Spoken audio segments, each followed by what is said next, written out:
ایک عورت کو دو بچوں کے ساتھ طلاق ہو گئی، عمر 28 سال۔ واپس میکے آئی تو محلے میں چرچے شروع ہو گئے کہ ہائے بیچاری، اب کون کرے گا اس سے شادی؟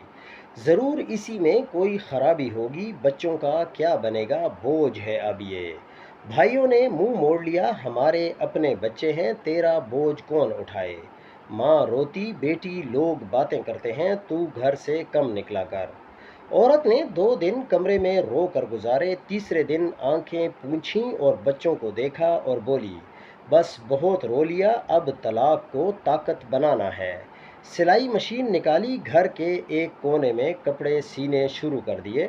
پہلے مہینے میں 4,000 روپے کما لیے، چھٹے مہینے میں 15,000 روپے کما لیے اور 1 سال بعد اپنا بوتیک کھول لیا۔ ہمت کی کلیکشن۔ لوگ وہی تھے، باتیں وہی تھیں، مگر اب وہ سنتی نہیں تھی۔ 5 سال بعد عید کا دن وہی محلے والے اس کے بوتیک پر لائن لگائے کھڑے تھے، باجی ہمارا سوٹ پہلے دے دو۔ وہی بھائی جو بوجھ کہتے تھے اب فخر سے کہتے ہیں کہ یہ ہماری اپنی بہن ہے، بزنس وومن ہے۔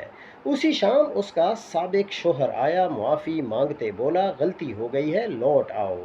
عورت نے مسکرا کر اپنے دونوں بچوں کو دیکھا، ایک بیٹا ڈاکٹر بن رہا تھا اور بیٹی ٹیچر۔ بولی، جس وقت مجھے تمہاری ضرورت تھی تم نے طلاق دی، آج مجھے تمہاری ضرورت نہیں ہے۔ تم نے مجھے بیچاری سمجھ کر چھوڑا تھا، آج میں بے مثال ہوں۔ جاتے جاتے یہ سن لو کہ طلاق عورت کو ختم نہیں کرتی، شروع کرتی ہے۔ کمزور عورت روتی ہے، بہادر عورت بوتیک کھولتی ہے۔ مورل آف دا سٹوری ہے کہ طلاق زندگی کا اختتام نہیں ہے، نئی زندگی کا اعلان ہے۔ عورت چاندی کا زیور ہے، ٹوٹ کر بھی قیمتی رہتی ہے۔ معاشرہ صرف گرے ہوئے پر ہنستا ہے، جب تم اٹھ کر چلنے لگو وہی معاشرہ تمہاری سیلفی لینے کے لیے آ جاتا ہے۔